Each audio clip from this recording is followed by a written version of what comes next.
Jace, I brought you on like actually because I wanted to get an episode up tomorrow.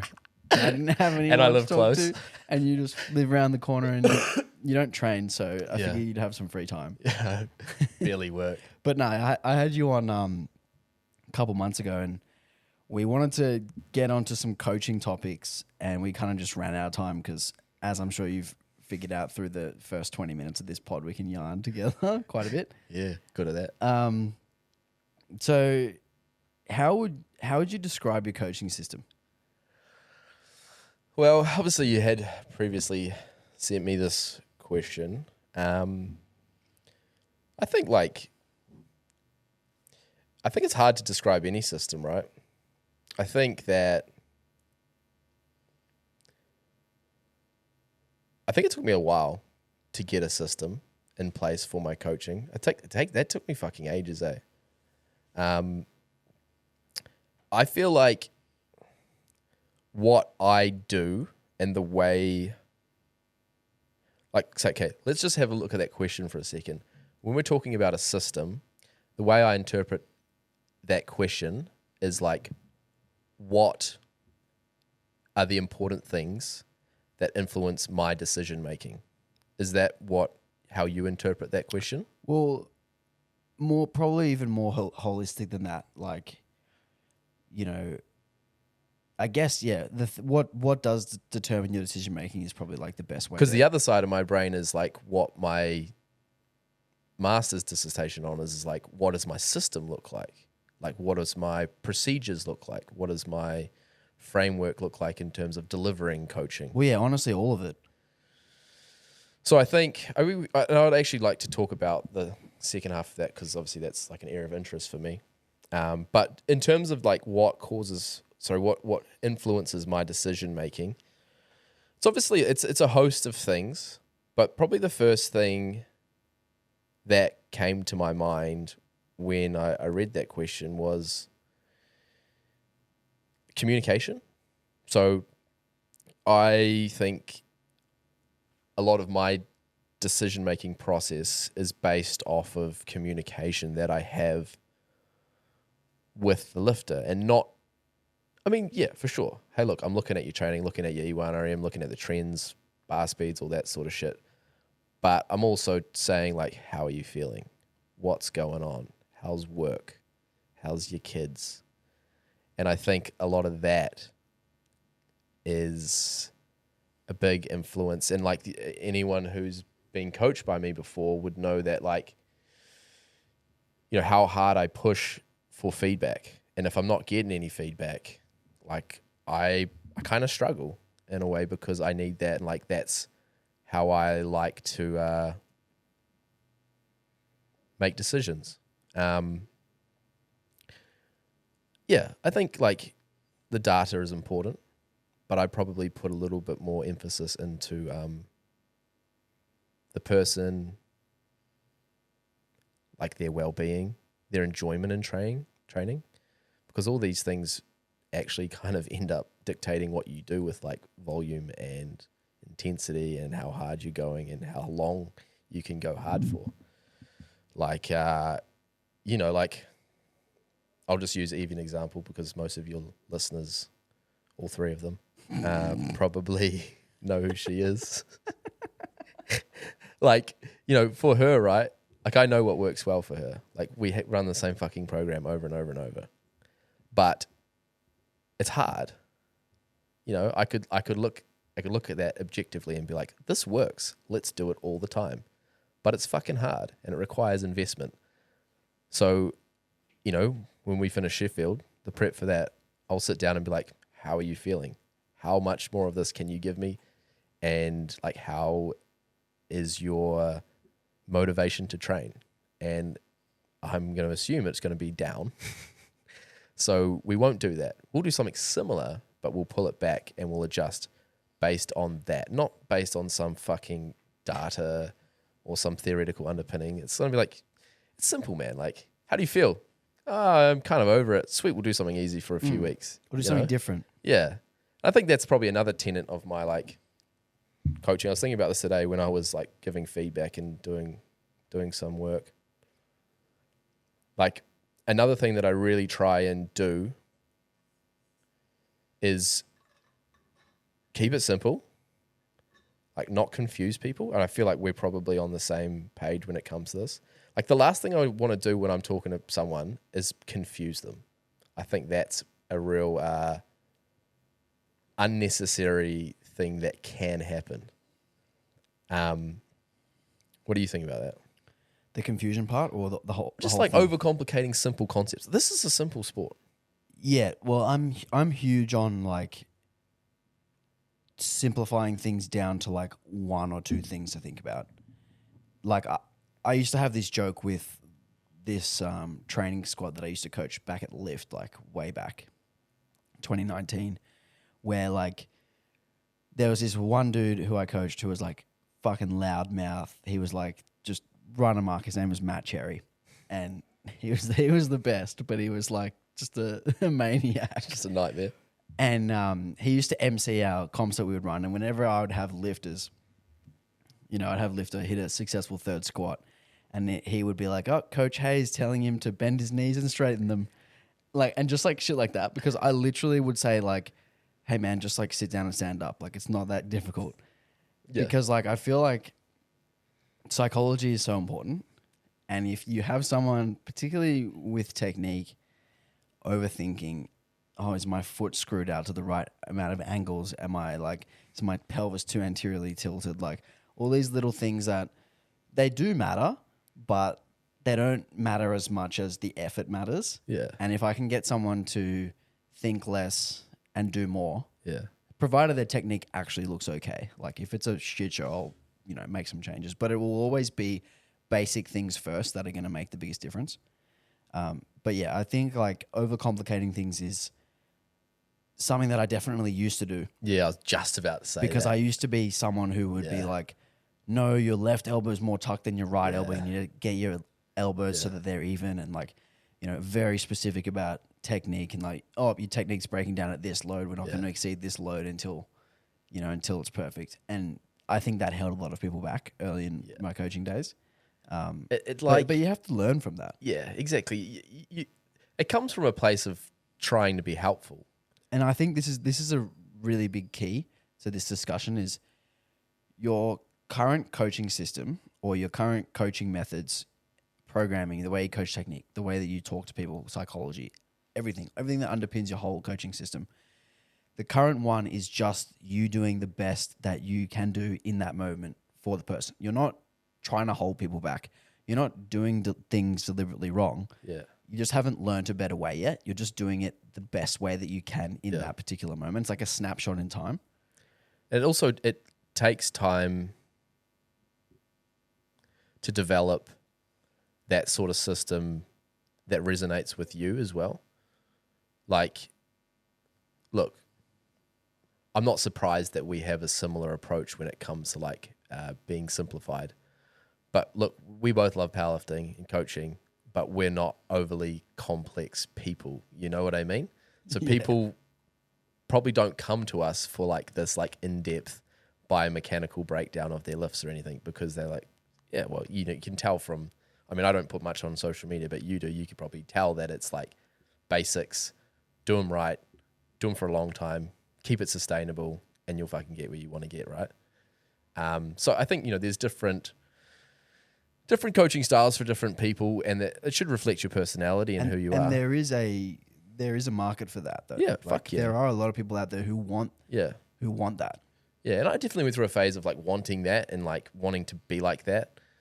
But then I just kind of like what you said before, like you would try and implement these ideas that you thought were optimal, or like techniques that you thought were optimal, and then you just like, fuck, I just spent the last 6 weeks trying to fix this technique, and then you get to like 90% and it just goes back to where it was anyway, and you're like, well, fuck it, let's just keep lifting. Yeah. You were getting stronger anyway. And I like when Matt tells me like, oh man, think about this, and this for your technique. Sometimes I'm in the back of my head, I'm like, man, shut the fuck up, just let me live. Yeah, just give me a fucking program. Just let me live my life, bro. So like, yeah, like totally vibe with that. I think something that you brought up at the start is around like the communication stuff is around psychology, and that's like kind of how I would view my coaching system. Like the lens I look things through the most would be psychology. Yeah. It's like how can you kind of read this person? Yeah. And take that, and how does that kind of go into programming? How does that go into the way we teach that person technique? Because there are a lot of people who, maybe do want that in-depth technique. So you have to give it to them a little bit. Otherwise, you're not providing them what they want. Yeah. And some people are like just really shit with the lifts, and we need to work on some things here. Yeah, of course. Don't get me wrong. I give out technical advice all the time, but it's just not like a core tenet. And if we're good, I ain't fucking with it. If you're progressing and it's like within the competition rules, then say less. We're still going. Yeah, if you're progressing, if it's ticking the rule boxes and they're not getting hurt, and they're doing enough work throughout the week, then there's no reason to change things. Whereas like previously, I would have thought that there would have been a reason to change things if it like looked a little off. Sometimes I'll throw out like a cue or something that I'm like, I don't know if this is completely necessary, but I feel like you're losing focus with this lift. And this is something that Mike T talks about, where like maybe a cue or a slight change in like footwear or something, it can really like bring focus back into the lift and like excitement. So sometimes I'll kind of be like, oh, let's try this just because I feel like you're really fucking bored with just doing the same thing over and over in this certain way. And then you'll see like a nice response because of that. And you're like, or even like a cue, like, how about this? This happens all the time. Like people, like I have a client that'll say like, oh, I've been working on this cue. And like, I'll give an example, and someone's probably going to rip me out for being wrong, but whatever, I don't care.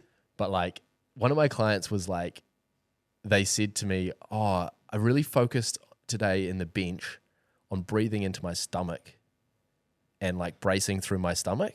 And they were like, oh, and my bench went so well. And I was like, in my head, I was like, that cue makes absolutely no sense, but your bench did go well. And I'm like, I don't care what you're telling yourself. If you find something that resonates with you, it brings your focus back into the lift, like fucking go for it. I got a funny example of that. And it happens all the time. And I'm like, okay. I actually have had that happen like a lot. Like clients will say something that's a cue, like, hey, I'm thinking about this. And it's like literally the opposite of what I would teach or the opposite of what I would tell them. And I'm like, oh, it looks better. Go for it. Yeah, exactly. Like, I'm not going to... Like part of my brain is like, don't do it. And I'm like, actually, it looks great. Chris is a good example of that. Oh, actually. really? Yeah, what? He's hiding. He comes up with some stuff. I can't think of any examples because there's too many. It's like every week. But I remember Berkman was coaching JP at a meet.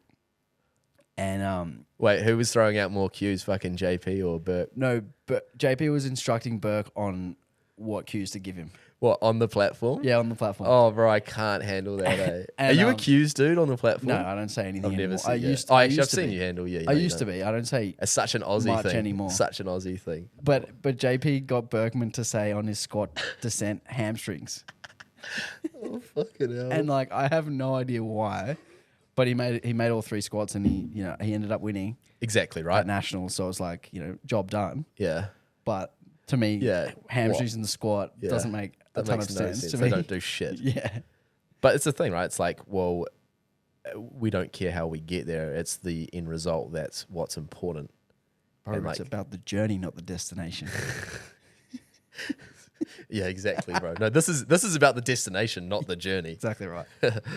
But, like, it's just like, it happens all the time, that sort of shit. And you're just like, and honestly, I think this is what happens a lot of the time with things that actually, like, theoretically make sense. Like, you see very complex ideas that are thrown at, like, your squat or your bench press or your deadlift on Instagram. People will go in depth for, like, 45 minutes in, like, how to do a bench press or whatever on like, YouTube or Instagram or whatever the fuck. And like, there's all these like complex biomechanical concepts thrown out, and like someone's going to take that and their bench is going to blow up. And it's like, is that exactly just because their theoretical understanding of the biomechanics and the way that it was presented and like put into play? Is that because of like the now biomechanical advantage you have, or is that just because you went in there and you're like, fuck, this person's smart, I'm definitely going to bench like a PB? It's probably the latter. Yeah, Because we don't know shit about that stuff. the buy-in is so important. Fucking A. Like if you are a coach that is respected, the Yeah. client comes to you expecting a certain result. Yeah. You give them a program that's like the most basic shit, 3x6 squats at 6 to 7 RPE. Yeah. They're like, this is the recipe, man. This is like, Yeah. this is it. Yeah. And they're going to make progress. That's why It's I like, think like what you wrote on the piece of paper was like by no standard means shit. revolutionary at all. Yeah. It was just like, hey man, do some squats, make them, reasonably hard, but not too hard. This is why I think the onboarding process is so important, because like that's your first chance to be like, let's say I come to you and like I've been following your shit for ages. I'm like, oh, this dude knows what he's talking about. If That'd be a mistake. if I like, cool, let's sign up. We have like a chat or whatever. Actually, no, I'll use the bad example. Let's say like I'm really looking forward to it and everything. And then like your onboarding process is like, what's your email? You shoot me off a program and it comes through like on Microsoft Word. And I'm like, oh, you like all of a sudden you've lost that. So like I think when you onboard someone, you have to be meticulous and you have to be very personable, and like you kind of have to flex a little bit in the way that like your system looks good. So maybe you've got a nice spreadsheet, or in my case, you have a nice app, and you have to really like make them feel heard.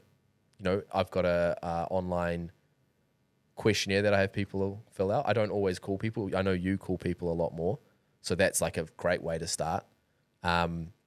So, for me, for example, I go through the questionnaire and I talk about things that they've pointed out that are important, because it's like, you've been heard. Let's work together on this. Yeah. And then once you, like, if you can get good buy-in, say less, you're on. Yeah. And one of the things that I do with those onboarding calls is I try to get an understanding of what they feel has worked for them in the past. And then I'll often give them some elements of that, or I'll try to get a feel for stuff that they think is important for the training process. Like people will always mention stuff to you. Oh yeah, I did, I've been doing this, this and this. And you can kind of like pick up on what people say. Yeah. And you can kind of derive some sort of importance in what they're saying, or at least what they believe is important in what they're saying. The two best things that are happening though there is you're listening, right? And I can't remember the other one. I just forgot it. Sorry, continue with what you were saying and it'll come to me. Yeah. But like, the fact that you're listening, people love that shit, right? Yeah. Like, that's so important. I'll ask them about what particular exercises they think work as good secondaries for them, what kind of accessories they like to do. Yeah. And, just having a chat with someone for like a good, 30, 40 minutes, you get an understanding. That's what I was going to say. You get an understanding of who they are. Yeah, you get an understanding of who they are, which is really, really important. Yeah, that's super important. If you talk to someone on the phone and they're very outgoing and they like to joke about themselves, that you can, hit them with some some soft ribbing here and there about their training as motivation. Yeah. But if someone's very reserved and very like unsure of themselves, you have to be a little bit more careful with your language. I think that's really important. But I think just as far as like the programming aspect, you can get a lot of clues from someone in what they say to you, from what they feel has worked for them in the past, but also what they feel is important. Well, here's the other thing, right? Like same thing as what we were talking about before with the cues. Someone could say to you, oh, I feel like doing 7 sets of bench on a Monday always works really well for me. You're going to be like, well, I probably don't need to do that, but like, give it a crack. Like there's a lot of aspects of like, same thing on my like questionnaire, people send things through and they're like, oh, I really like doing this. This works well. It's like weighing up. It's like, okay, I think this is better, but you think this works really well. If I give you that, you're probably going to perform really well and you're going to enjoy it. But if I give you what I think is optimal, like what's better? Like, and I guess it depends on what that thing is that they want to do. If it's something fucking stupid, then you're not going to like give it, or maybe you'll give like a dulled version of it. And how different is that from what you think is optimal? If it's like not that different, like, well, fucking let them run with it. See what happens. And there'll always be like parts of the program that I feel are necessary. And those are the only things that actually need to be in there, in my opinion. Yeah. And there's a lot of wiggle room for that other stuff. It's like, so what would be necessary? Well, just like enough volume in the main lifts. Yeah. And enough accessory work for each of the actually doing each of the muscle groups, right? But what that actually looks like in terms of Do you do sets of 3? Do you do sets of 10? Or do you do bicep curls with a easy bar or with a cable machine? Like that kind of stuff doesn't really matter. Yeah. I've completely forgotten what I was going to say. Well, it's like, I think like the main thing here is right, like, and this is kind of just like tying things together, is like there's so many ways to skin a cat. Like, what's important is, what does the person want to do? What do they feel like works well? And like, I think another thing is actually kind of coming back to the buy-in is like, how well can you sell it as well? Like a thing that I was thinking about this as well today is like,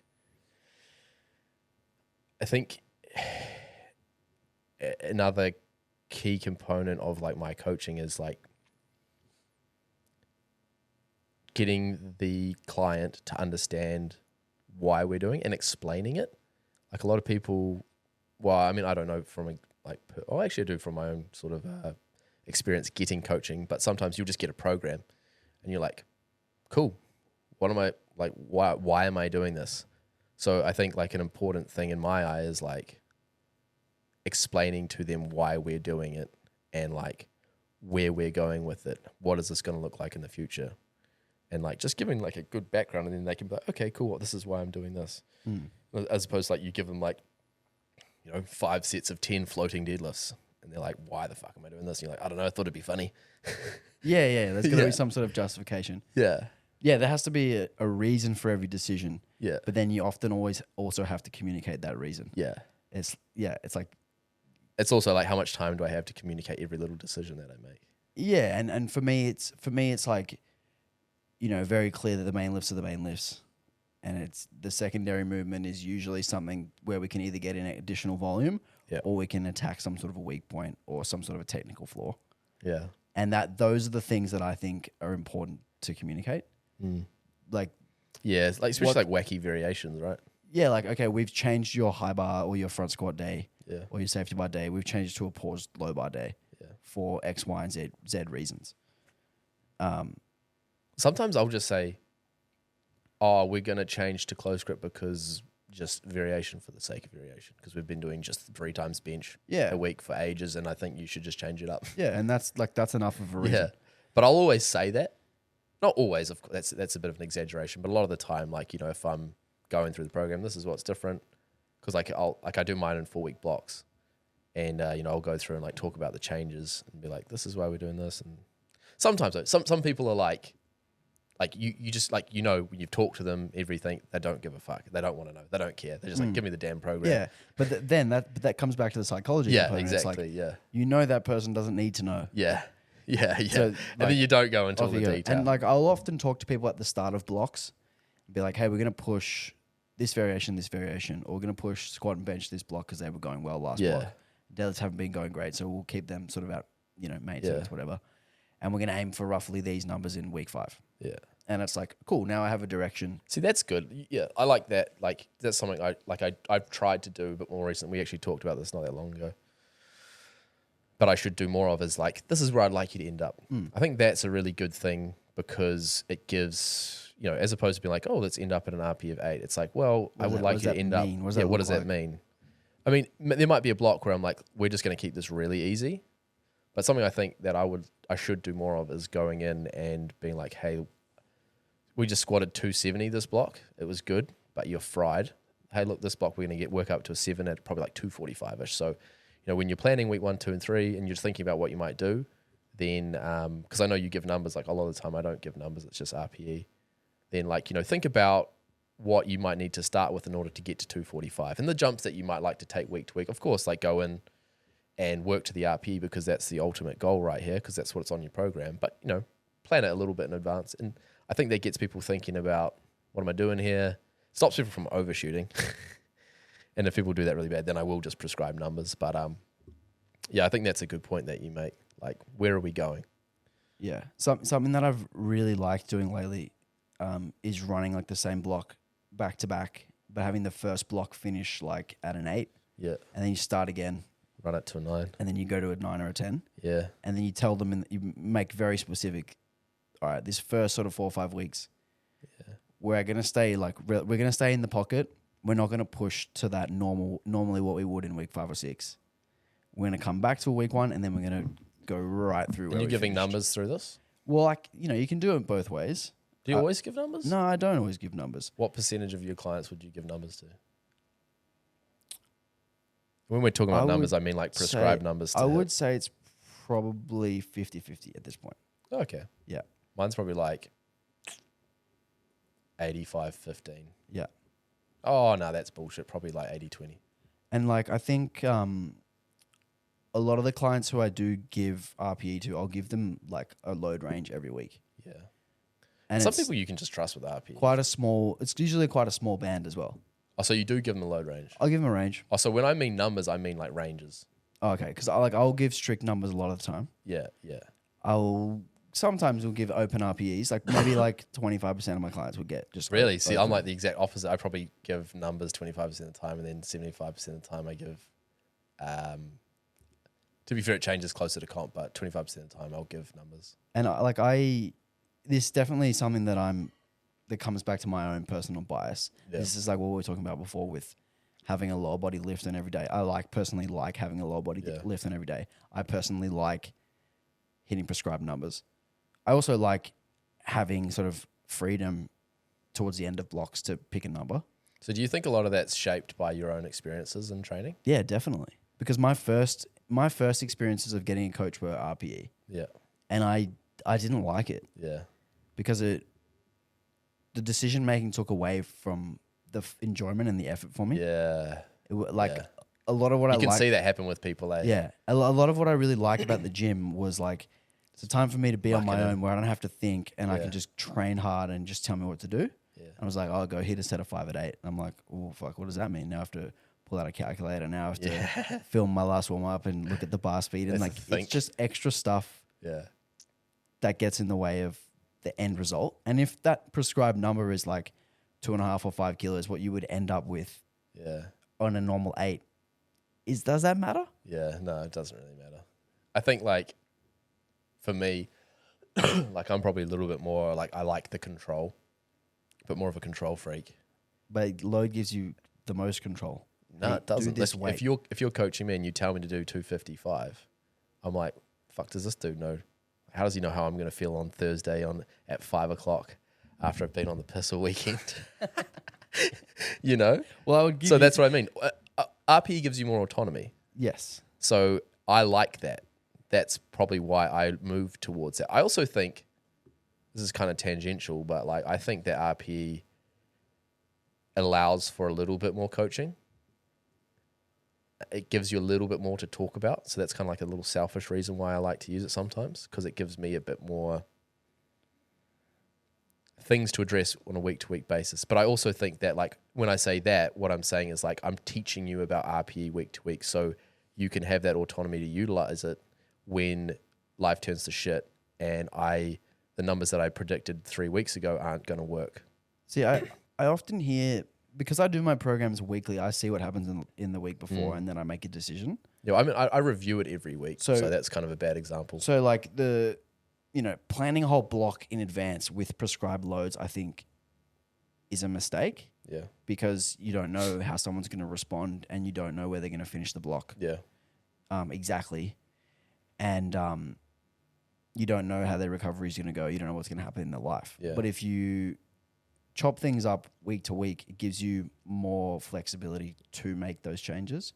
Yeah. Well, I do that, but I look at it weekly. I'm talking about this like 100% of my clients get prescribed loads. That's not the case. Yeah. I like RPE as well. Yeah. But I also feel like for a lot of people, taking decisions away is actually helpful. Yeah. I've started to lean into that way more, especially with like, I don't know. Yeah. I find this particularly with comp preps. Yeah. Because we talked about this. People who have big egos want to hit PRs in comp preps when they're peaked. Yeah. And I don't care what you do in training. I care what you do on the platform. Yeah. And like time and time again, the clients who I have who hit at 10 in training, they either hit that number on the platform or less. And I don't want that. I want a 9 in training and then a 10 on the platform. Yeah. So, I mean, a lot of people get paralyzed by the decision making as well. And then they can like get like a little bit, they beat themselves up a little bit because they chose, they did 142 instead of 145, and it's like, okay, it didn't matter that much. It was like slightly above what we wanted, but they're like, oh, I overshot, and now I'm like losing all this momentum. And as you know, and like anyone who's been in lifting knows, it's not the physical detriment of missing a load that is the bad thing. The bad thing is the way you respond to missing something. You can miss as much as you want in a prep, and if you just walk away and like, fuck it, I'm still going to smash it on the day, then you're fine. But most people spiral at that point. So like that, sometimes having that autonomy to utilize RPE and then they overshoot, they can spiral just because they overshot by an RPE or half an RPE. We see this shit all the time. It's so right? funny. It's so funny you mentioned that. The guy I was talking about before, Matt Cherry, Yeah, the loudmouth guy. yeah. He had like 3 back-to-back comp preps, and he wasn't particularly strong, but he was just like a good dude to have in the gym. He like enjoyed the process. He loved getting stronger, and he was just like a good character for everyone around. We love those good dudes. culture guy. He had 3 comps back-to-back where he had the worst preps imaginable, like missing like every bench single for like the last 4 weeks, like missing multiple squats, missing multiple deadlifts. Who has the energy to do that? And then he was always exactly like you said, fuck it, I'm going to smash on the comps. And he always would. He went 9 for 9, 3 comps in a row. And I can think of heaps of people like that. And he hit like 30 or 40 kilos more than on the platform than he missed in training. Some people just have unwavering confidence in themselves. Just insane. And then we had this one prep where everything went perfectly. And he shit the bed. He went 4 for 9. You're like, well, back to the drawing board, or back to what you were doing beforehand. It was so funny. I was like, I can't explain this at all. Yeah, this one, good luck figuring this one out logically. So, something you said like right at the start of your rant about building a system that's built for you, I think is a good talking point. Yeah. Because I see this with a lot of people who do other people's mentorships or other people's coaching systems, and they try to then basically adopt their system. And like emerging strategies is probably the prime example that's coming to my head here. Yeah. It's like you do the emerging strategies classrooms, and then now all of a sudden everyone's an emerging strategies coach. Yeah. But you don't have the 10, 15 years of thought behind that system that Mike T does when he runs the system. So the way that you come up with those decisions, you don't have that background information, you don't have that thought, you don't have that experience.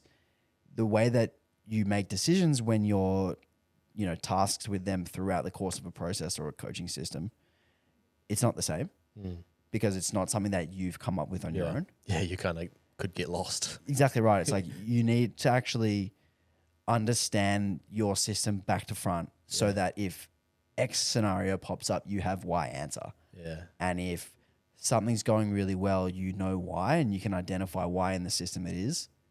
And if something's not going well, you can identify why, and you can make the changes to make sure that things start to move in the right direction. Yeah. I think it's an interesting point because and I think about my own journey with that sort of stuff. And every time that I've looked into like a mentorship, and I'd be interested to hear your thoughts because I know you did the one with Thomas Lilly. I don't know, this could be just me being like ignorant or arrogant. But every time I've looked into that sort of stuff, I've always just been like, I don't know, bro. We're all just figuring this shit out. And I don't think anyone actually knows better than anyone else. So why am I going to spend $6,000 on some mentorship? And I'm also like what you're saying. Not only am I like not wanting to mess with my own system because I feel like it goes pretty well and I've had a reasonable amount of success with it. So part of me is like, well, if it ain't broke, don't fix it. But also like, I don't know, man. Yeah, I just think like, who knows better, Like, aren't we all just kind of like figuring it out? But I guess that's also why I've always been apprehensive at putting out like any form of content, educational or anything, because I'm always like, I'm just making it up, bro. Like, we're just doing what I think works best, and it probably isn't applicable in every sort of situation. Yeah, everyone is kind of winging it at the end of the day. So how did you feel when you came through that mentorship process? Well, I actually stopped it about 2/3 of the way through because Christy and I got engaged and we were getting married, and I had fucking no money to pay for the wedding. So I was like, all right, I need to put this on pause. There's your low-hanging fruit. I never ended up going back to it. But what I struggled with was a lot of the ways that Thomas teaches technique ran very contrary to the way that I do. And it almost like just confused me.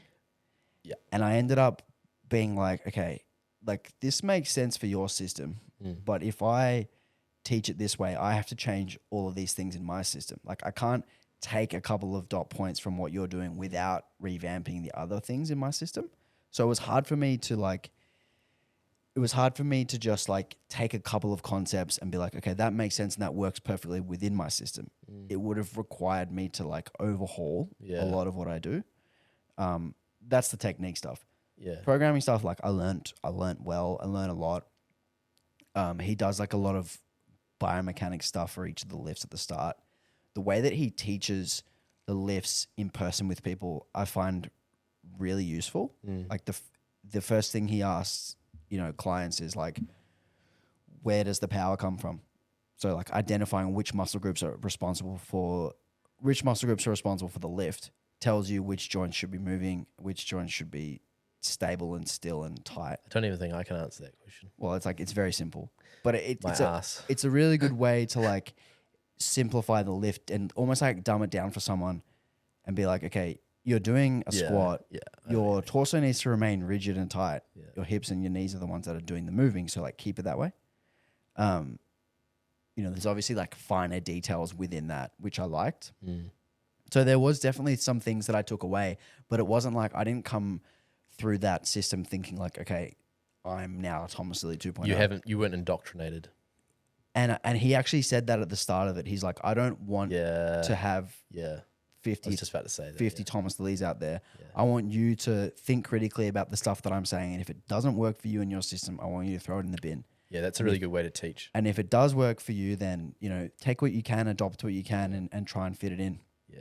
Yeah, that's and I think that's the important thing is like when people learn new concepts, PTs go to a new, like you see this in commercial gyms all the time. PTs go to some weekend course and they come back from the weekend course and all of a sudden everything they're doing is kettlebells. Everything they're doing is fucking TRX, right? Yeah, bro. And they've just thrown out every machine in the gym. They've thrown out barbells. They've thrown out everything. That's not kettlebells and TRX, right? Yeah. That's just an example. And powerlifting coaches do this too. It's like, okay, now we've learnt about, I can't think of an example right now. Or you could apply that to like a video on Instagram. Like, Sean Noriega put up this bench tutorial. I have to bench like that now, and everyone that I coach has to bench like that. It's like, no, it doesn't apply to everybody. Not everybody's going to bench strong like that. It's like we're all different. We're all fucking different leverages. Yeah. We're different people. Some people can't be fucked trying to like do all that sort of stuff. So it's like you got to apply it where it's necessary. Yeah, and a lot we of got to think critically. What you said, like what Thomas said, that's the best thing, right? With any sort of educational content that comes at your way, for whatever reason, within like, I mean, to be fair, in any sort of sphere, but like we're talking specifically about powerlifting, you should think about it critically before you apply it, or you just like wholeheartedly get sucked in by it. Yeah. And that's what we see a lot is like, this new idea comes out, it's shiny and fancy, and it's got wedding bells all over it, and it's really fun. And now all of a sudden, every single one of this person's clients is doing this new squat technique, and it's like, why are we throwing out 5 years of experience that you have coaching just because of this one new thing? Like, we have to think like, is this something that we can use in particular scenarios? Is it something that we can use in every scenario? Is it something that only fits in here or there, or what's the case? And you see this with this actually goes to one of the questions I wrote down. Yeah, I was thinking this as well. This is like, what? I need to go to the bathroom. We'll come back to this. You're fucking useless, eh? Every time. Tiny bladder. Clearly, you went just before we started. So wait, where were we? We were talking about. So, what are some of the traps that you see other coaches fall into? Like newer coaches or just coaches in general? I guess both. Obviously, more commonly in newer coaches. Yeah, I was about to say, I feel like a lot of like established coaches sort of find their way eventually, and then they kind of just do their own thing. I think, honestly, this is kind of not really related to what we're talking about, but in terms of traps that coaches fall into, is like, you're going to laugh because you fucking know what I'm going to say. is like spending too much time marketing themselves as opposed to like doing a good job. So talking about things like social media, putting out content, whatever that might be, and putting a lot of energy into that. I think like two things, bro. Like I look at some full-time coaches and the amount of content that they put out, and I'm like, where's your free time? Like, how do you do this? Like, either you're putting no effort into your coaching and it takes like 10 hours a week, or like you're super efficient at social media. If it's just like, and I guess like where my initial comment comes from, just to like get myself back on track here. Game day barbell. No comment. Is like you hear, and you probably get this when you're onboarding people sometimes, like you hear about disaster stories of people who have like, or who are well respected and sort of within social media, and then you get like a client that comes to you and they just like tell you that basically, you know, this person who's pumping out 4 or 5 posts and reels a week that are heavily edited, like won't even respond to them, or will get them their program like 4 or 5 days late. And it's like, well, where's your priorities at? And I think, hey, look, there's 2 ways you can do this, right? You can. It's funny that we're talking about content while we're recording content. Exactly. This long form content shits on everything else. I agree. Straight up. Love a podcast. Yeah. And this would probably take less time to do than like some complex reel about like what belt you should use. It's true. Because I don't do any. Apart from Chris, he does all the mahi. But like, you know, you can get clients through marketing, right, online, and there's definitely a need for that when you're first starting.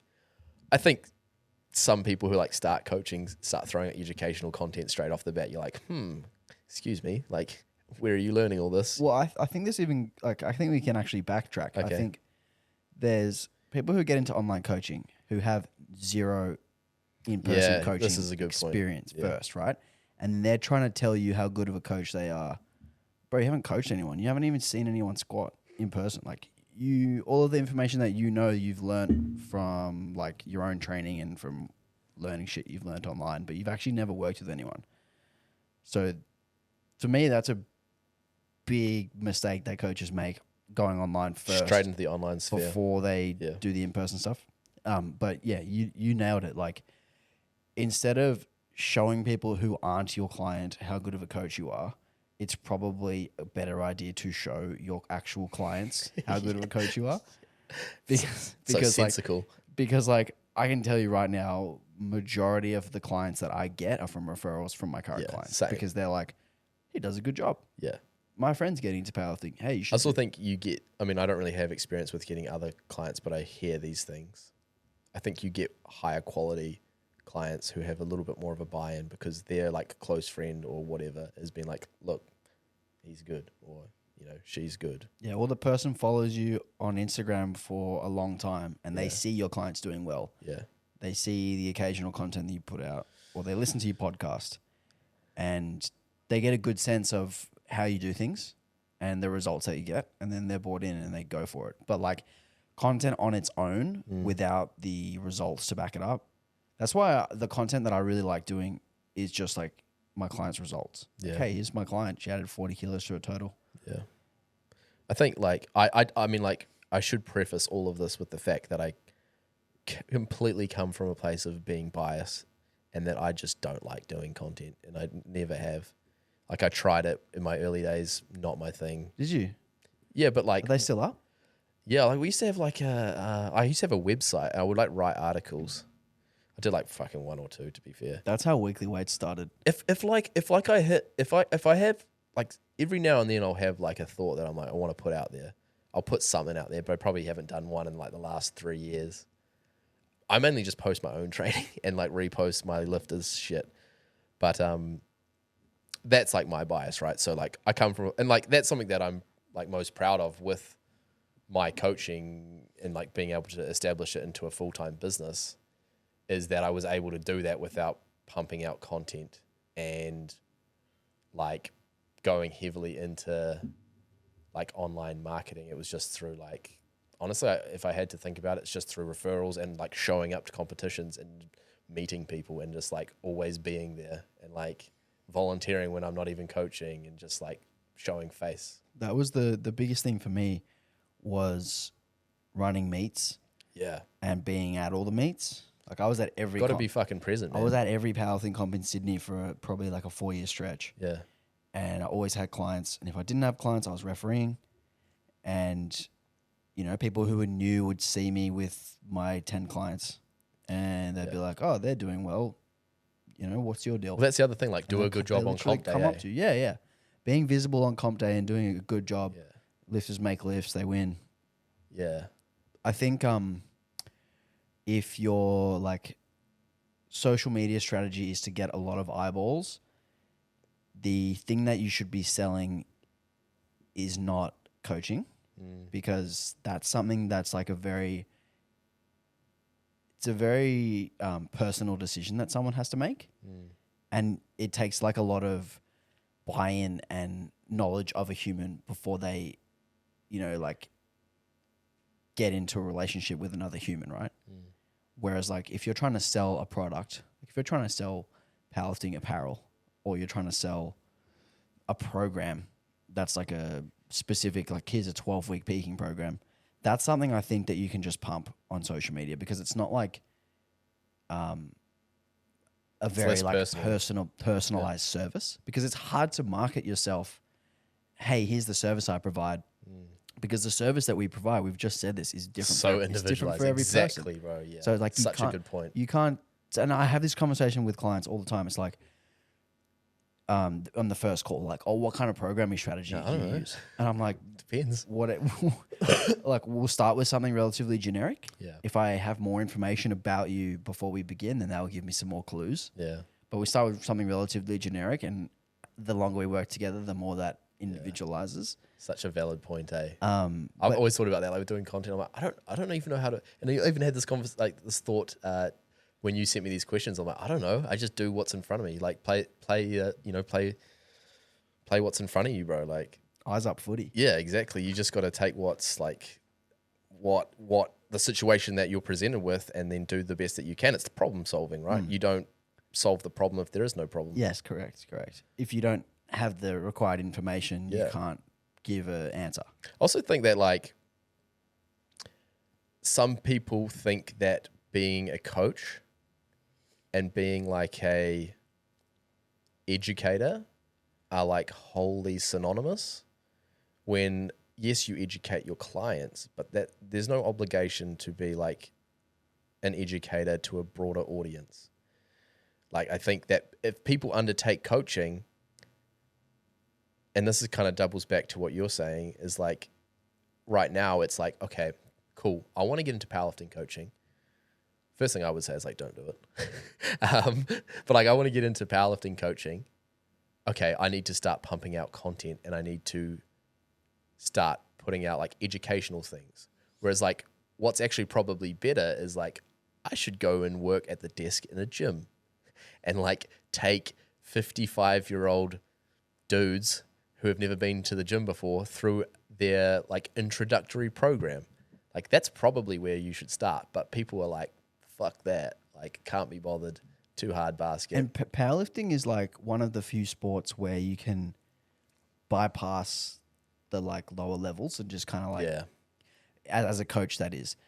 Like, if I wanted to coach basketball right now, like I have some experience coaching basketball. I used to coach like juniors when I was, 18, 19, 20, and coach some junior basketball. I would be able to get back into that level. Yeah. But if I wanted to coach at a pro level, like I'd have to coach for 20 years before I got there. Yeah. Well, it's like, so like my brother coaches rugby league. Yeah. And he's been coaching rugby league for like 12 years or something. And he's finally got a role at the Warriors, helping out with their under 16s team, like the Harold Matts team. But it's taken him like 12 years to do that. Like 12 years of like seasons and standing outside in the rain. That's a shit club. This is like first paid gig ever. It's a shitty club like the Warriors. Mate. Well, they fly them over here every fucking weekend. Yeah, I mean, like that's a really good example. It's like Yeah, you have to graft in you have most to things, eat but shit. not powerlifting. You have to eat dirt for a few years, and like I think that's something that separates really good coaches. If I look at all of the really good coaches in Australia, like yourself, me, Matt Bartholomew, we all started in like commercial gyms. Yeah. We all like my first client was a 50-year-old woman who had like a hip replacement, Yeah. and I had to figure out how to teach her Yeah. how to squat. And it's like it's very easy to teach athletic people how to move because it's not it's not hard to teach someone who's actually athletic and actually gifted at powerlifting to do a squat. But if you have the like understanding on how to get a variety of people to move, because the amount of people who do powerlifting is like quite a narrow amount of people. Like most people are reasonably athletic, reasonably well muscled, stuff like that. But you go to a random commercial gym, you're going to broaden what people look like, which changes up how you teach things. It changes up how certain movements look, but also like changes up like just something that I said before. When you have a system and a whole bunch of experience, you have more opportunities to like problem solve different things. So now you've seen a million different scenarios. Yeah. And now if something pops up, you go, this reminds me of old lady from 12 years ago at Fitness First and how she squatted it. How did I fix that? Now I remember. Now we'll try this. Or even like on a similar guise is like, hey, look, you could sit here and say, what's old mate with the hip replacement going to do to my world champion powerlifter? It's like, well, along the way, I learned how to deal with people.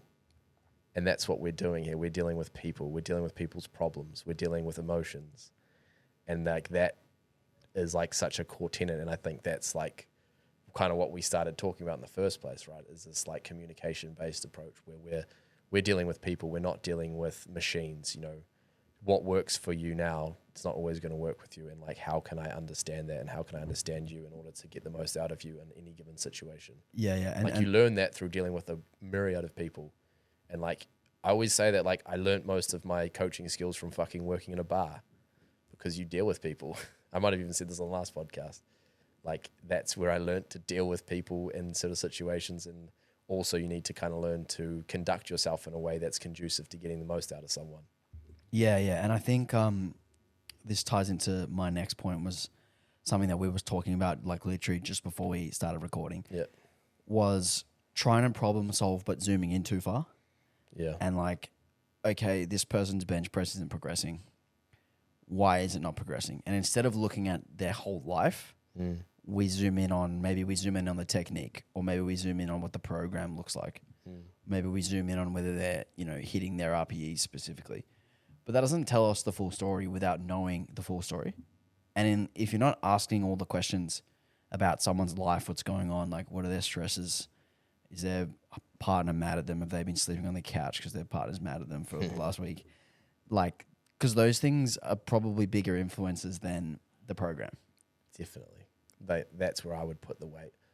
Yeah, I think like, hey, look, it's very cool, fun, and exciting to get caught up in things like programming and technique, but we need to understand that it's part of a bigger picture. And I think that it's very easy to, and like this is one of my critiques of emerging strategies. And I think I actually talked to Mike about this, or I talked to Kedrick who talked to Mike about this or something. I don't know, I can't remember. But, one of the key tenets, for those that don't know, like emerging strategies is a programming style where basically you throw a program at someone and then you take the components that work well and then you continue to utilize them with like a little washout just to make sure you're not doing the same thing over and over. So basically you are finding out like what works for you. But one of my critiques of that is like, okay, cool. Like close grip worked really well for my bench. It's like, I get that worked well, but like, is it the close grip or is it the fact that I'm eating more protein and I'm sleeping better and my relationship's in a good spot? I'm no longer doing my dissertation. It's like, I get that this is working now, but would comp bench have worked as well? And I think like it's interesting to look at it through that lens. And I think the way that emergent strategies has come onto the scene has been really good, because I think a good thing that it provides is like, and I see this actually quite a lot at this gym. So I think there's, a lot of coaches in Aussie doing the right thing where like back in the day, we probably used to fuck with programs a lot. Whereas like now we see a lot more core components staying very consistent block to block, which I think is great because that's like, if you found something that works well, then don't fuck with it. But I think also to like look at, hey, we did close grip and your bench blew up, and it's like close grip is the difference. I think you can't sit there and say that like that's what it is, because it's just like such a reductionist way of viewing things when there's so many things that you can be like factoring in. And then, it's kind of what I said before, maybe starts going well and then all of a sudden your attention is higher and you're putting more effort into your bench and you're putting more effort into getting to bed earlier. There's just so many things. But like personally, I can't sit there and be like, oh, I added this and therefore this output came out. Yeah, unless you literally live in like a military camp and you eat the exact same meals every day at the exact same time. Not in a vacuum. Yeah. And I think another point to add to that is people look at like the training block, the one training block, or like in emerging strategies case, the one training week that we repeat until we reach a peak and then we, wash out and start again. They look at that one training week and they don't consider what they were doing before that training. So it's like there may have been 3 or 4 months where you weren't doing close grip bench, which gave you which potentiated you to a point where close grip bench then became like a good variation for you. Greg Nussel used to coin that like secondary something. I remember he used to talk about that quite a lot, which was him basically saying like you don't know where the adaptation's coming from. Yeah, exactly. Just because you threw in close grip now, you've done it once. Yeah, and like a good example of this is when someone plateaus for a long time, the next peak is always coming. We just don't really know when it's coming. Yeah. So like how can you, if you don't know when it's coming, but you're consistently training through that whole period, how can you pinpoint then which part of the program or which part of the whole system is responsible at its most fucking core level, right? Or baseline level, it's like, did I get stronger because I changed this, or did I just get stronger because I trained longer? And now I've been training for a year as opposed to 6 months. It's like it's time under the barbell, man, and like being consistent. Yeah, there's a little bit of like delayed progress sometimes for people where like, your deadlift might be stalled and then all of a sudden you put 15 kilos on. Up. It's like losing weight. Your 15 kilos didn't come in one training block. Like it did, but it also didn't come because of one training block. It came because you worked your ass off and you didn't give up from the prior training blocks when you were like battling so hard just to get through your like sessions, which is like, and I think as coaches, it's a hard thing to understand and be okay with, is like, because as a coach, you want people to do well and you want them to be making progress all the time, but sometimes things just aren't progressing, and like it's hard to just sit there and be like, hey, look, we just got to hang on here and we just got to like keep going because things will come good. And then in your mind, you're like, I don't actually know that either. Like, yeah, you could probably understand like if it's a decent program and they're training consistently, they're probably going to make progress, but you're also like, should I be making a change? So, I mean, I don't always have the answer, but you just got to lean on your intuition in those sort of situations, I think. Yeah. I had another point and I've forgotten it. We're doing good at that today. Oh, it was a good one. But yeah, I think, it's hard to know what's causing the result, and it always will be. We can't sit there and say this caused this. I just can't do that. I think you could say it to a client, and I've said this to clients before. Like, I don't believe it, but I'll say like, bench is down. Maybe E1RM's down 10 kilos this block. So are we going to bring back close grip? Because like, hey, look, remember last time we did it and it blew up? And they're like, oh, yeah, I remember that. And then you throw it in there and it goes up again. And I remember my point now. Okay, you go. This kind of example we see all the time when someone has a little bit of a plateau. Yeah. And then they change to a new coach. Yeah. And then same shit. Their buy-in is through the roof. Yeah. Eating their protein, going to bed early. They're getting their massage gun on their sore hip like every night. They're like eating their vegetables. They're like, training for 3 hours every day. Like they're blocking out the time in their calendar. They're not scheduling any social events. And then voila, they got stronger. Like, no, of course they fucking got stronger. Yeah, you're invested. But then it's like the coach then goes, look what I've done to this client in one block. Yeah. And the client goes, look what this coach has done to me in one block. They're a magician. But that's like it's a really interesting concept because it's like the snowball effect, right? Because as soon as the client sings out and says he's amazing, or sorry, I shouldn't say he, but like they're amazing, the coach, and then the coach says, look how good I'm doing, and then the next person comes along, the same thing happens. And this is why you end up with like coaches who have like hundreds of clients, because everybody's bought in, no matter how shit the program, no matter how shit the like coaching system, because they're like seeing other people do well and they're like, I want to be part of that. But I think this becomes a double-edged sword, because then when those clients get to 5-6 blocks in and the motivation is starting to dwindle, or maybe a niggle pops up, then the coach doesn't have the solution, or they go through a long plateau period again and they go, new coach. And then the same thing happens again. The new coach sparks the motivation, blah, blah, blah, all the protein intake, the sleep, blah, blah, blah, and then they progress again. This is why you see coach hopping, eh? This is why you see coach hopping, and like... I think within certain situations, it's good to have a change in coach. I think we talked about this. Yeah, actually. I think it's good too, but it has to be for the right reason. Yeah, I think you have to get to that point where like you just feel like you need to have a change. I mean, I'm not one to really speak on being coached, so maybe you can talk about that a little bit more, and like what caused you to, because I know you've been through what 3 or 4 coaches. So each time, what has it kind of been the driving force behind that? So the first coach change was I wanted to be part of a community in Sydney where, like, you know, I had my coach at meets with me, and I had like a team, and we would train together as a team. We would all do similar programs. Like, that really worked for a short period because motivation was high. Then I went back to my old coach because I preferred the programming strategies. Then I switched to JP because he was someone that I really respected, someone that I really trusted. And he was a good friend of mine at the time, still is. But it was mostly because I wanted to come at things from like a slightly different lens, and like for my own professional development, learn a different style and a different system. And then when I went to Matt, it was pretty similar to the change from to JP, is that I wanted to have a fresh lens. I wanted to have someone fresh to look at my lifts. I was also going through like a lot of change in life, because that's when Chrissy was pregnant with our first kid. And I knew I wanted someone who was like extremely responsive and extremely like he just cared a lot and like loved it so much, because that's what Matt's like. Which is like, as you say that, there's probably people listening being like, oh yeah, of course. But sometimes you don't want that. Like, I've had a coach before, I'm like, I don't really want you to say too much. I just need you to keep me accountable. I know if you go in too deep, I will go in too deep and I'll fuck myself over. Yeah. Well, it was like I wanted someone who I knew would be really receptive to like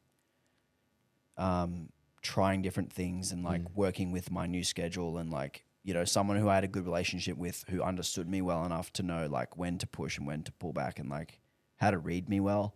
But the biggest reason why I changed from JP to Matt was because I feel like the coaching with JP got a little bit stale. Yeah. And it became to a point where we were just two friends, just like, hey man, here's your training, do the training. And then it's like, good training, here's your next training. Yeah. And there wasn't a lot of analysis. There wasn't a lot of analysis. There wasn't a lot of nitpicking. And I know that like JP was doing all the stuff behind the scenes, but I wanted someone to make me motivated and make it feel fresh for me a little bit. And that's what Matt... Which you probably also needed just a change to get that sparked. Yeah, and I definitely needed that motivation when I was going to be going through a period in my life, you know, working through the first newborn, where things were going to get really hectic, and I needed to like be really excited to train. Yeah, and that's one of the things that Matt does really, really well, is like he frames things in a way that like make it really exciting. Like, hey, here's this idea I have. Here's how we're going to run it for this block. This is what I want you to focus on. These are the outcomes that I'm expecting. Go and run it. Which is kind of what we talked about before. Which is, it's what we spoke about before. And it's like, I got a lot of that kind of communication style that I use now from the way that Matt handled me at the start. And yeah, that was exactly what I needed at the time. It was like a very specific decision to go with someone who provided a service that was slightly different, but more of what I needed for my changing circumstances, as opposed to like, oh, I'm not progressing anymore. I need something new. I didn't need something new in order to progress. I needed something new in order to keep me engaged and keep me actually training. Because obviously, as we know, like the longer you train, the longer you're engaged in your training, the better you're going to get. Fuck, sounds like I need a coach. It's a good point. I have just a quick question for you. Obviously, like you worked with TSA in the past. How did you find working with someone abroad as opposed to like working with Australians? Because I'll give you the understanding behind my thought process there. So like since like this year, like I've historically only coached Kiwis and like Kiwis in Australia. And now I coach a few Australians as well, but culture's like same shit, right? I've had quite a lot of inquiries from like foreign countries just because of the success of like people that I coached this year. And I have like reservations about it just because I feel like a lot of my coaching strategies are based off like being personable with people and like finding people on a certain level. And I just wonder if like the cultural differences like would make my sort of coaching less valuable, because I just don't know if I'd be able to meet people on the same sort of level. Because it's different communication style. And Well, it's just like, it's like, what we're like down in like Australia and New Zealand, like you know the culture, you know people, and it's quite easy to understand them. I just wonder like if I was to like extend that branch, am I going to have similar success? Like, so that's why I ask you, like, do you find that there was any major sort of like understanding differences? I mean, sometimes honestly, just the time zone difference can be a bit of a fucking hassle. The time zone thing was annoying because I would always get my emails while I was asleep, and then when I would see them, Hanny would be asleep. So there would always be a little bit of a delay, and sometimes, when I said I need my program on Monday, he would do it on Monday, and then that's Monday night, and then I'm training on Tuesday. That was something that was a little bit difficult at first, but we like figured it out. We figured out a system that worked. As far as like cultural differences, Hanny's like quite a matter of fact dude. Yeah, he's a pretty good dude. He's a good dude. Yeah, really, he's quite matter of fact. He understands like also just like a good coach. Yeah. Well, he understands that like powerlifting isn't life. Yeah, and like you have to fit it within. So like I remember, I think he was coaching me for like 3 or 4 weeks, and I'm like, tracking all my macros and stuff at this point. I did a diet to get down to 74s. And I was like, I'm going to be going out this weekend and having a few drinks because it's my birthday. Yeah. And he was like, no worries, man. Let your hair down. Like, just like save enough calories for those like alcohol munchies. I remember the term on the email, the alcohol munchies. And I was like, man, this guy gets it. Like, he knows. Although I don't think you'd hear any fucking Australians calling it alcohol munchies. Yeah. Anyway, that's what he called it. That's good though. That's just, he's just I think you've just fallen in with a good coach there. I don't know. It's just an interesting thought. Like, I think like because I think like where my thoughts kind of originate from is like in New Zealand, you see a lot of people go abroad and then they come back because they're like, this just didn't quite get me, or like it wasn't the same, or like I don't know. Like they think it's like kind of glorified, like especially like American coaches, because of obviously how good there are, like how many good powerlifters there are in America. And I just wonder like if I would fall into that same sort of trap, but I don't know. It's just a thought. Yeah, I feel like the culture of America for me was something that makes a lot of sense because I like immerse myself in American culture a lot with the sports I watch. So like I understand the language differences, and I understand like the humor and then the different notes they hit and stuff. So yeah, it wasn't like difficult for me. It may be difficult for other people.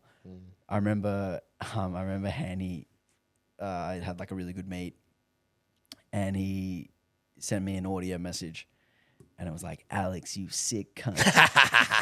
He's like, I can finally say And he cunt. was like, I can finally say it. Because, like, obviously he would get fucking shot if he said Yeah, it. yeah. And he was, like, so stoked that he could say See, it. that's And that I wouldn't get legendary, offended. eh? And, like, you know, that was, like, a moment that was, like, you know, I will never forget. That was hilarious. See, that's the sort of shit you want to do as a coach, right?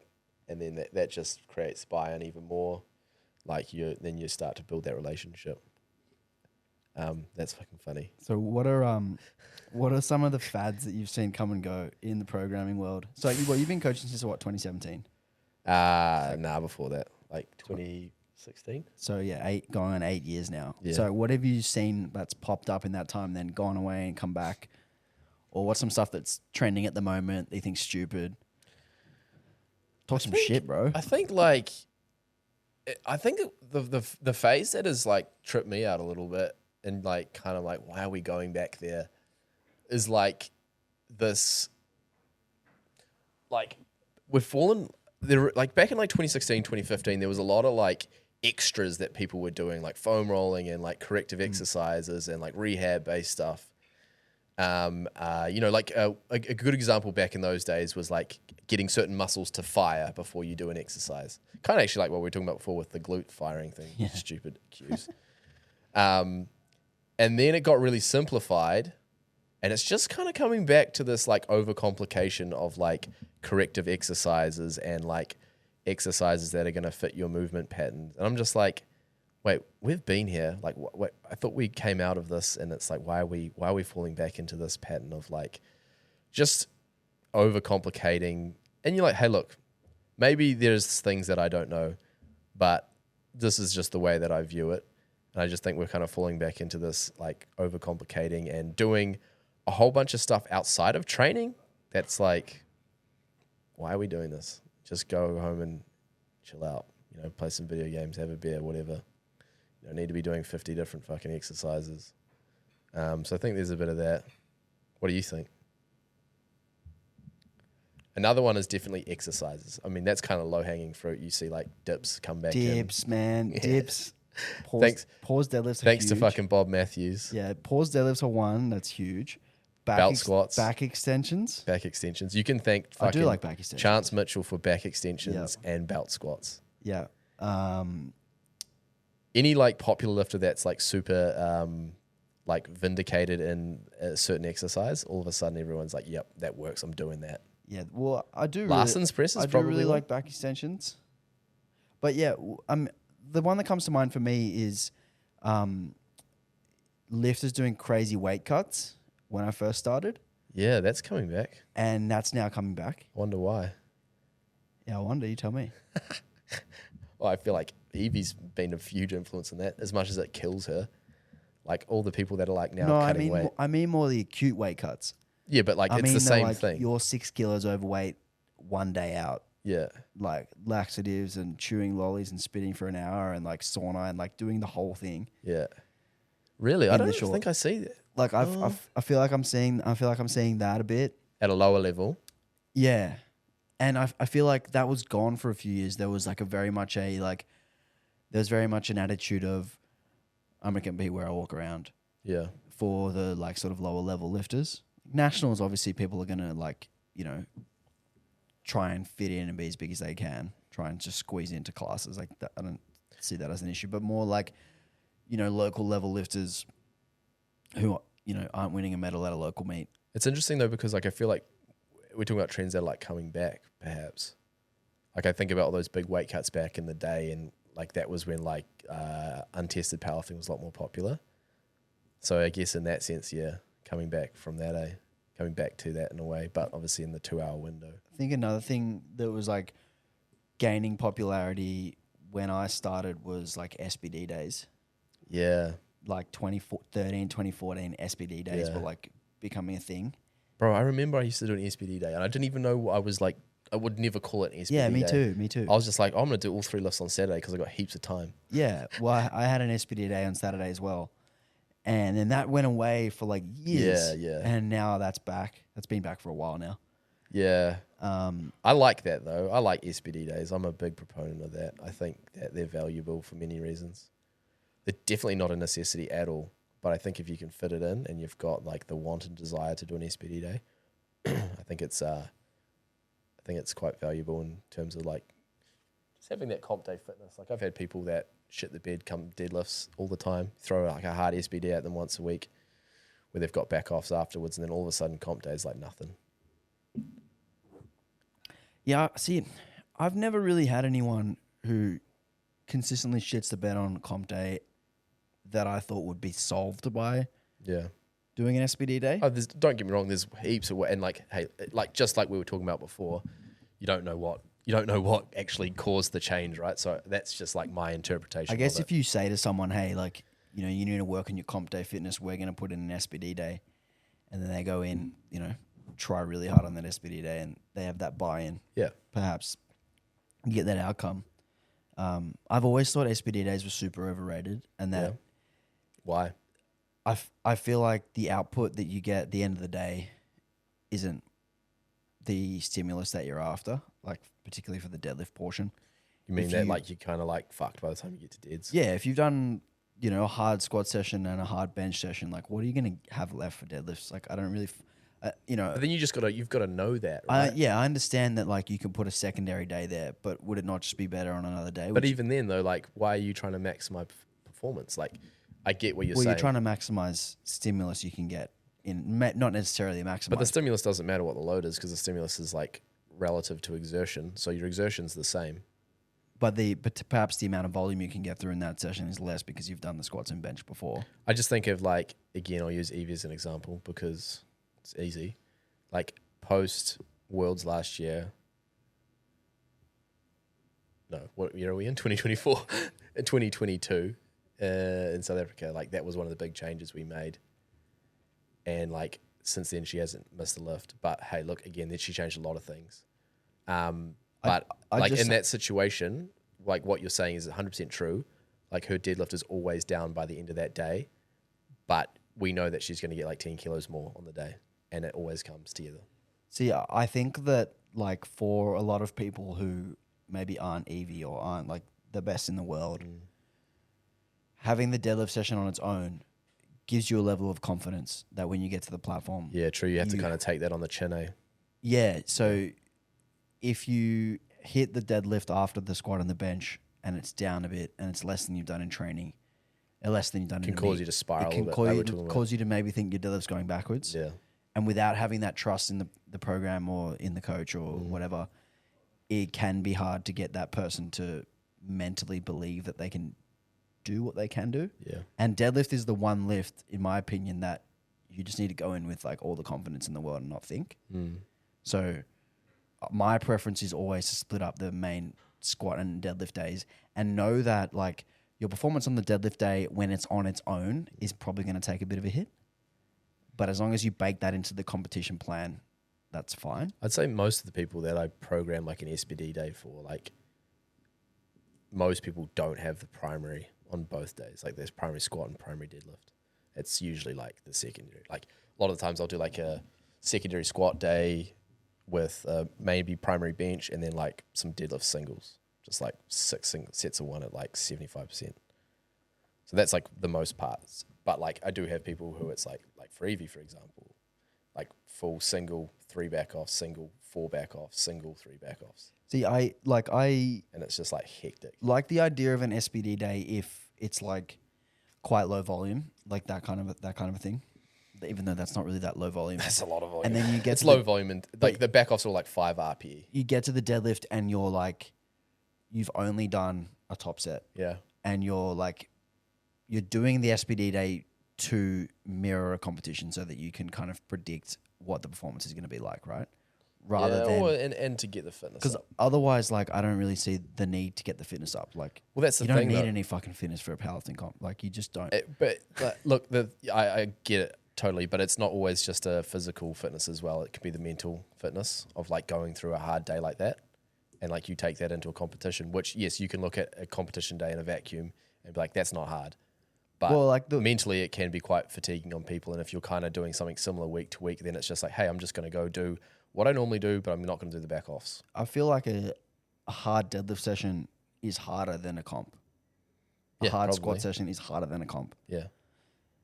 And like I said, but it depends on how much mental energy you give it.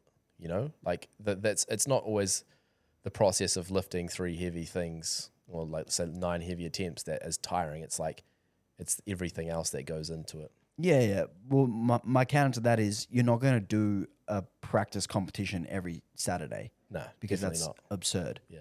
So how can you actually mimic the conditions of the platform with like 6 singles at 75%? That's not doing the same thing from a mental standpoint. Well, no, that's not what I'm necessarily referring to. That's just a way to like fit volume in. Like I was saying to you before, I like to just kind of get the lower body stuff done in 3 days, and then have like the other day or whatever for upper body stuff. So that's just a way of getting extra lower body volume in. But I think the kind of to the point, having that SBD day as like I was saying, like almost as like a fail safe of like, I do this all the time. And then when you go on a comp day, it's like, oh, that's just what I'm doing. Like I'm very used to doing all 3 lifts on the same day, and it feels very familiar, just like any other Saturday. And some people really like enjoy that that ability to be able to just have that familiarity with kind of what they're doing within a day. And it kind of takes away some uncertainties in a way. I think if someone would have voiced the idea that they like to do that, then I would absolutely be open to give it. And like, I'm not going to lie, I've definitely given out lots of SBD. yeah. But I feel like the results I've gotten haven't been worth it. Yeah. And I feel like the way that my program So what do you think the detriment, outside of the deadlift, do you have any other critiques for a SBD day? Not really. Like, I mean, that's kind of the main one, right? Personally, so I'll give you an example of myself. Yeah. My first comp that I deadlifted 250, I was doing SBD days, and I was doing my heaviest deadlift on the SBD day. Yeah, so like after squat and bench. After squat and bench. It was like lightish squat. It was like my secondary squat and secondary bench, and then my primary deadlift was after those two. Yeah. And I pulled 222.5 at 9 in training, and then I did 250 on the platform. See, that's what I'm saying. Though. So like if I was someone who was ever nervous, or I was someone who was ever doubting myself, like that kind of amount of drop off would be way too scary going into a meet and being you have to see it, eh? Being like, here's the comp plan. Oh, your third's gonna be 250. Yeah. It's like, hang the fuck on. I just did 222 at 9, and like. So was Hanny aware that you would just... Was this when you were working with I Hanny? was with Hanny, yeah. And he was like, bro, don't worry, we got this. Once you drop that fatigue, you'll be good. I don't know what he saw. He definitely did explain that to me. I don't know what he saw that that's allowed interesting. him to put that on the comp plan. Yeah, because that's like, how do you put that on the comp My plan? opener was heavier than that. My opener was 227. And you're like, what? And it was like a joke. See, that's pretty cool, eh? But it's like, so it obviously worked, but... Yeah, I know what you mean. But You need that evidence, a right? very unique mental state, right? Yeah. To be able to do that. And I was someone who grew up playing sports, and I was never like anxious around. Like I was never like nervous about my own performance. And you know how to trust a coach. And yeah, that kind of stuff. So it was like, that was enough evidence for me to go, okay, majority of people aren't like me. Yeah. And I don't think would suit this approach. Yeah, I think with that approach, you need the evidence, like you said. Like I think about Evie as an example. It's like it took a couple of comps to be like, okay, this actually works. And I remember like at Sheffield last year, obviously everything was going really well. And like the heaviest thing she deadlifted was like 192, and like the opener was 182. 192 was the second, or maybe 195. Can't remember, either way. And the plan was to go 202, and I'm like, everything's going so well, but I'm so fucking shit scared of the deadlift because she hasn't pulled anything above like 192. And it's just like, in those moments, you're like, obviously I didn't project that, but like, you're just like, this has worked before. I fucking hope it works again, because if it doesn't, we're fucked. And then as soon as she pulled her last warm up, I was like, we're on. It was actually, I remember now, it was the fuck was that? It was 175, 185, I think. But yeah, you'd need trust in that sort of system. But hey, look, you could argue the other way and be like, look, you're only having to pull 225, so you're doing less work, although it's probably similar exertion. So like, why not do the one that's easier? It's crazy to imagine that you could go from like 222 at 9 to then opening at 227 and it literally being a 6. Yeah. Within that's pretty good. That's fucking hectic. A 10-day span or whatever it was. Yeah. All right, we've rambled on heaps, but we're doing one more question. I'm here for it, bro. What's your biggest pet peeve in the coaching space? Ooh. Fuck. Honestly, at the moment, bro, people fucking around with knee sleeves pisses me off so much. I'm like, I don't want to talk about this. It's like something I have to talk about now to clients, where they're like, I had a guy. I probably shouldn't say the story, but fuck it. He's like, he had SBD sleeves, got Titan sleeves, and then the Titan sleeves were going really well. The squat was going really good, and then they split. So he had to buy some A7 sleeves, and they didn't quite like the A7 sleeves. So now he's like in his head about these A7s because they're not stiff enough. So now he's bought another pair of Titans, and he's like, I'm going to use these Titans for comp day, and I'll use the A7s for training. And I'm like, bro, come on, just stop. I'm like, just get stronger. Like, I literally said to him in the check-in, I was like, I'm not going to talk about this anymore because it just makes me mad. I'm like, just use the knees. Like, I was like, hey, look, bro, I haven't used these sleeves. You've used them. Just like, you take control of this because like, it just pisses me off. It's irrational as fuck, but it's like something that I don't want to see in the sport. Yeah, I have similar thoughts around the knee sleeve stuff. Just like fucking go train, bro. When I was at Alpha training there before this gym opened, like at least 2/3 of the like people who compete there had the Inzas. And the number of times that I would see people like 25 minutes, 30 minutes to put them on. And I'm done my whole squat session in that time. And you could have done 5 sets of squats Like, and all your warm-ups in that time. You're getting what, 2.5 kilos, And maybe? like, man, like talk about putting the cart before the horse. Like that is just like in the time it takes to put them on and take them off, you could do a whole extra squat session. You could do actually do your accessories for once. Yeah, you could do all your accessories. You could do your split squats and your leg extensions that you always skip because it takes you too long to put your take your knee sleeves on and off. Fucking hell. And then there's like this arms race between the different apparel companies. Oh, yeah, I know. Eh? Like, you know, and I tried the SBD ones, right? Yeah. Which were the least stiff of the stiff arms Gen race. 2 sleeves, they call them, bro. That's what the kids call them. I think they just called the powerlifting ones, aren't they? No, but like in general, the new generation of sleeves are called Gen 2 sleeves. Cool. Yeah, exactly. These are the things that piss me off. Whatever. Like, why don't we just do equipped? Yeah, exactly. That's the thing is like, hey, I fucking hate equipped. Let's not go down that route. And like, yeah. Yeah. Yeah. Now the apparel companies are having this arms race. Anyway, like you were saying you tried them. I tried the SBD ones, and like, I thought they were too stiff. I didn't like them. Yeah. They made my squat feel like not smooth. And Felt You're like quite quick felt squat. like someone was jamming something in the back of my knee. Yeah. Felt like I was getting tattooed. while Bro, I was you doing would squats. hate the like. What did I try? I think I tried A7s. They just like the back of my knees were like bleeding afterwards. Yeah, like I don't understand I'm how like, I don't want that. I don't understand how people first of all put up with that, but also like for what? Yeah, like maybe a tiny amount. There's people out there who squat world records in SBD generation ones. Most people do because they're all sponsored by SPD. Like, you know what I mean? It's just anyway. Is that your biggest pet peeve in the coaching space? It's just like affecting my coaching at the moment. I wanted do you you know to what talk I mean? some shit about people. That's what I wanted. I mean, like, Here we go. I've kind of already gone into all like my biggest pet peeves with regards to like. I guess it's just at the end of the day, it just doesn't align with my values. But it's more just like the over analysis and like looking at people as if they are machines, not humans, and being like, this works because we made this change in the program, as opposed to like all the other things like that. That pisses me off. I guess another one, which I've kind of already talked about, is like that. Like using phrasing and wording that is confusing to other people to make yourself kind of look good. I hate that. Someone said to me, I can't remember who it was. Man, there's coaches out there who I've spoken to in person who can't string a coherent sentence together, and then they've got their thesaurus out on their Instagram captions. Yeah.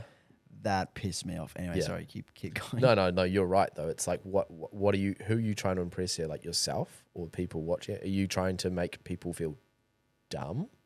No, because I'm reading coaches' posts that I don't understand, and I have a fucking master's as of today a master's Congrats. in sport and exercise science, you know? So like, if I can't fucking understand what's going on, I've been coaching powerlifting for 8 years, then who are you talking to?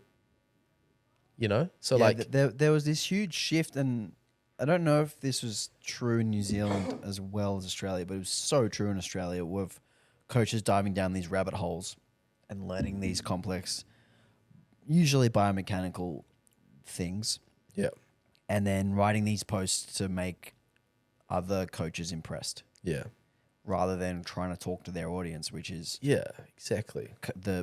what's the biggest market in fitness? It's new people. Yeah. It's beginners. It's people starting the sport. Talk to them about their problems. Like, here's how you do a cable row, single arm cable row. Here's how you do a squat. Here's how you set up for a squat. Like, let's solve the problems that are actually going to help a lot But of even people. even if you're trying to get across to coaches, you shouldn't be using complex language that a very small percentage of people understand, because again, it kind of makes you look like a dick, and also, people don't understand it. Like, I don't want to look if I'm looking through fucking Instagram, which I'm sad at myself if I am, but it happens. I don't want to like have to think about what I'm reading. I just want it to just be easy to read, and I want it just to like tell me what it's saying in a few short sentences. So I think like that, like you're saying, like coaches kind of trying to like come across like that, just that doesn't fly well with me. It annoys me, but I think it comes from a good place. It's just like, Yeah. it's like, I think people are trying to, kind of what I feel like is, and I talked to someone about this the other day, is like, coaching powerlifting is kind of boring, right? It's very simple. It can be boring. It's great. It's fulfilling. When we go to competitions, it's awesome. Get to travel the world. Like, don't get me wrong, I'm very happy with what I do. But a lot of the time, the day-to-day stuff can be a bit boring. So I feel like sometimes people get so bored that they end up finding things to dive into and dive so deep into that it like almost fulfills this boredom of like, I'm going down this X-Phys route, or I'm going to go down this like sports psych route. And it's just like, you end up just like convoluting everything so much, and you kind of end up missing the bigger picture, which is like, are you being consistent? Are you squatting to depth? Are you, pausing your benches? Are you locking out your deadlifts? Because it's just like, sometimes it can be boring just to remind people to do that every fucking day. So I think sometimes these complex ideas and posts and things, they're born of like boredom. But I mean, I don't know. That is just pure speculation. I actually disagree. I think that people think that this stuff is important. Yeah. People think that this stuff is more important than it is. Yeah. And they hear it from someone who they respect, Yeah. who talks with big words, and someone who's smart, who they trust, who they've bought into. Yeah. And then they just rip it off. Yeah, true. And they go, oh, that person said this, must be true. Now I'm going to, put my own spin on it and give it to my following. Yeah, you do see a lot of like... But I also think that like it is definitely, as you said, coming from a good place. Yeah. Because like we mentioned before, your coaching system is only reflection of where you're at in that moment. Yeah. And if where you're at in that moment is, buying into some little trends and fads that interest you at the time, or, you want to learn about some particular thing and you want to go down a rabbit hole, that's cool. Good for you. But, maybe thinking about how it fits in the bigger picture is probably the smartest way forward. Yeah. And like, I think, yeah, well, so exactly that. What I was going to say is like, I think like if you're a coach starting out, which again, don't do it. A good place to start is like, as fucking basic as this is I would like literally draw a pyramid and put at the bottom what is actually most important, or at least what you feel is most important, and then like have that importance decrease as you go up the pyramid. You know how fucking pyramid works. What do you call those sort of things? I don't know. You know what I mean, right? Yeah, the base pyramid is the most important, and then as you go up, it becomes least important. So like when you're looking at training and you're looking at people's and you're making decisions, like what is most important, and I think some people have these pyramids upside down. Yes. Big time. Yeah. Putting the cart before the horse. Yeah, exactly. 100%. Same shit, right? Same concept. Well, it's the same thing as when like every 18-year-old in their final year of school wants to get into training and get jacked, what's the first thing they do? Supplements. Yeah. Every time. Yeah. First thing Order they of do, importance. That's what I'm trying to supplements say. first, and then like, meal timing. Yeah. And it's like, no. Like, bro, how about you train? Training, sleep, Have some protein chocolate first. Yeah. My biggest coaching pet peeve is coaches who take full responsibility for their clients' progress. Oh, this is an interesting one. Tell me more, and then I'll say what I've got to say on that. I've thought about this before. Because I think that like the client is fully responsible for what's been done, right? They did the training. Well, sorry, continue. They did the training. They communicated the training. They went to bed on time. They ate their protein. They were diligent with their schedule, blah, blah, blah. The coach just provided a plan. But I see a lot of coaches like stand on this throne as if like the client couldn't have achieved what they did without me.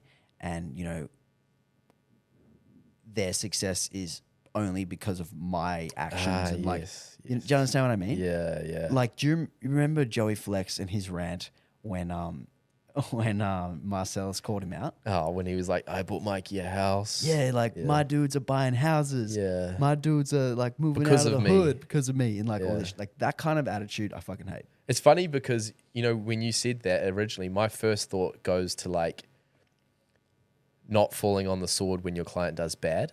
Oh, yeah.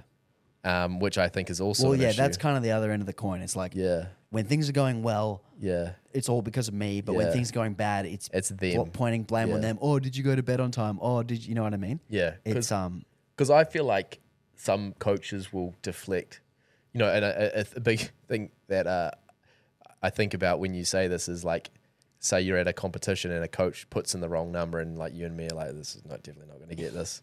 And then like the person goes on and lo and behold, they miss it. And then they come off and the coach goes, you know, you just didn't brace enough. Misgrooved. You weren't tight enough or something like that. Your toes. Yeah. And you're like, fuck up. You just put the wrong weight on. They fell on their toes because it was too heavy. I always say to my clients in that situation, the only reason I ever want you to miss in a comp is because I made the mistake. Yeah. And I will always be like, sorry, too heavy. And oftentimes they'll come off the platform and coaches find it so hard to say, sorry, it was too much. They'll come off the platform and they'll go, what did I do wrong? And I'll go, man, it was just too heavy. It's too hard. And they're like, what do you mean? I'm like, I put too much weight on the bar. Yeah. Too heavy for today. And don't get me wrong, like things go wrong all the time. But I think for the most part, things go, like the chance of things going wrong are exponentially higher the more weight you put on the bar. Yes. Believe it or not. So coaches need to fall on that sword. But what you were saying before, like, and back to your original point of like basically taking ownership of people's success. I mean, this is a fucking gripe that I've had with myself. I've always got lots of gripes with myself, but with coaching and powerlifting for a long time. Like, I'll never say my athletes, or like I always try and avoid using terminology like that because I think it's far too possessive. And I think that I posted about this like years ago. I think that leads to like the wrong sort of impression that you are taking ownership of their success. And I get that, like, hey, people just say that shit. Like, don't think about it too much. But it just gives me pause when people say things like, my athlete did this. It's like, no, this is just someone that you coached. You don't own them. And it's usually when it triggers me is when it's followed up with things like you're saying, where it's like things that I did to make them, do so well. And it's like almost this flexing of like my skills. When in reality, the person put in the fucking work. They did 99.9% of the work. You just told them what to do and you gave them a program. Yeah. And you helped them out when their knee was sore on one Wednesday night. And I see this in like a lot of people's comp recaps where they'll be like, this wasn't working, so I decided that we ran this programming style. And then things started to pick up. Yeah. And it takes the ownership away from the client who did all the work. When I write like a comp recap, it's a good point, eh? I will just be like, this person, here's what they did. This was this many kilos PB. They work really hard. Well done. Good for them. Yeah. Well, that's what it is, right? And it makes the client feel as if they were in charge and they were responsible. If you put a post up being like, here's what I helped this person achieve. Yeah, I made this decision. I made this decision. They feel like they're not responsible. They feel like they're not in the driver's seat. And they also feel like they can't do it without you. Mm. And that's not what you want from a client. You want the client to feel like empowered by you. Have agency. and you want them to feel like they have agency and autonomy. You don't want them to feel like they're like stuck and that they won't ever achieve without anything without you. your awesome decision your making, that'd wizardry. be fucked.